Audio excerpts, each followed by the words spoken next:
Mychele Joyes. I'm Gerry Dotto. I'm Laninga. I'm Father Douglas. My name is Jenny Brown. I'm Berwald. My name is Rick Rogers. I'm Claudette MacLean. I'm Kristi Tencarre. My name is Cheyenne. I'm a Leduc, Alberta-based artist, and my main medium is ink and watercolor paper.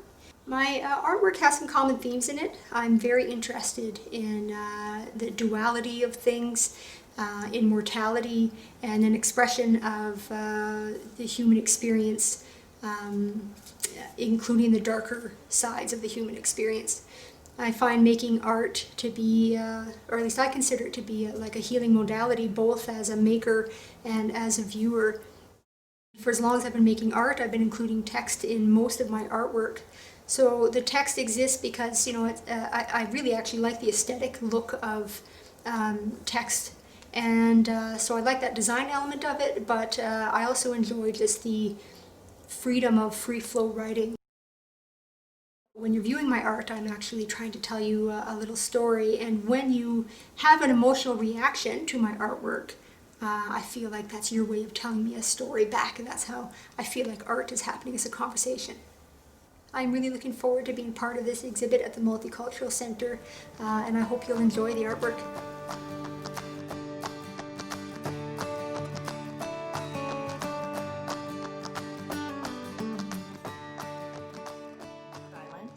I am thrilled to be a part of this show, which melts text and image together. In the case of the piece that I have in this show, I used the text of this old postcard that was actually sent to someone else in 1907 and used those words to create a new story between the two folks, the sender and the receiver. In this case, I found that someone had signed it Florence, I think it says, so I created a new story surrounding that exchange. The postcard is of Jamestown, Rhode Island, which is down by the coast. I actually went there and used some of the landscape as an inspiration for the image. And it's a combination of ink, gouache, acrylic, and hand-cut and die-cut collage. And just to show you some other postcard works, it does have quite a few layers. And just to show you in my other work that I do on matte, it has a combination of materials. So I'm a mixed media artist. I love collage the most. I love it when pieces of collage have word on it because it's just the best way to start a story. I'm really pleased to be a part of the Multicultural Heritage Center's exhibition, Word and Image Creative Crossovers. I call myself an experimental artist. Why I call myself an experimental artist is really because although all artists, I think, end up experimenting in order to grow, in order to move their work along, I've realized over the past 5 or so years that that's really the core of my art practice, is experimentation. So every day or every week in my studio will see me experimenting in some fashion or another.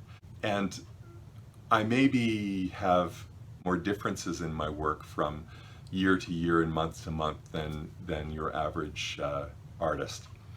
So in terms of the kinds of media that I use in my work, I'm an acrylic-based artist, so most of my work is acrylic, but almost all of it is truly mixed media. I throw in papers and fabrics and thread, cast epoxy resin pieces, wood, and even found objects like jewelry findings, those sorts of things, beads. So that's what I do in terms of media. The piece that I've been asked to include in the show is called Concealing Emotion, and it's a piece that was driven by a project that I did with a group of colleagues and friends called the Group of Seven, where I was exploring, in some ways, my day job as an IT professional, but taken to a visual scenario. So it's about visual encryption of an emotion, in this particular case, a 4-letter word.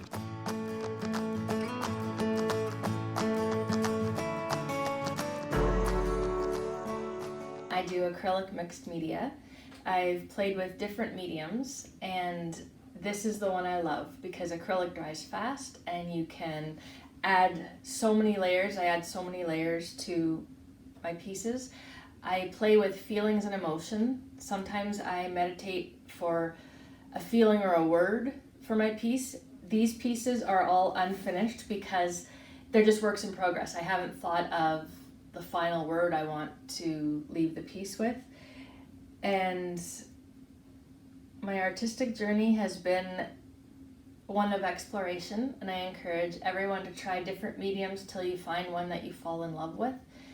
And it doesn't have to be perfect art. In this kind of thing, there is no wrong way. I don't necessarily know what the end product is going to look at, and like Bob Ross said, I make happy little accidents and I turn them into something. So I encourage you all to play and to enjoy the process.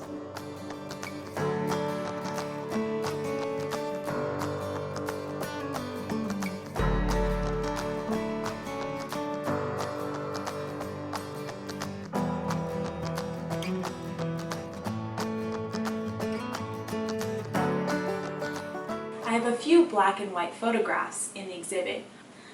While I've been taking photos for a number of years in Edmonton and area, these photographs represent a new style of photography for me. Normally when I take photos, I document the candid moments to capture what brings joy to my life. I started doing this because I was feeling like every day was the same. You know, get up, go to work, eat food, go to bed. Feeling like the days were all running together just made me feel like I wasn't fully living my life. So I started to look for and document the things that bring me joy in my everyday life. You know, things like my nephew being born. Capturing this type of candid photographs really helped me remember all the things that bring joy to my life. Unfortunately, the pandemic happened. Everywhere there seemed to be sadness, uncertainty, and pain. If there was joy, my camera and I couldn't see it because the facial expressions were hidden behind masks. So I began to look for joy, and I found some. I found it in the love that people are showing to each other as they wear masks and stay distant to protect each other. I found it in the calmness that the silence gave the city. I found it in the tranquility I got to experience by just doing nothing, something busy schedules don't normally allow. Unfortunately, I wasn't sure how to take pictures of this because masks still hid expressions. I knew I had to do something different to capture what I had found. So what I did was I created masks, like this one, with words, that tried to express what I was feeling. And then I took pictures of myself wearing them, and I tried to use body language to convey the rest of the emotion and the joy that I was finding. But I really hope as you view my photographs that you're able to experience some of the love and joy that I was able to.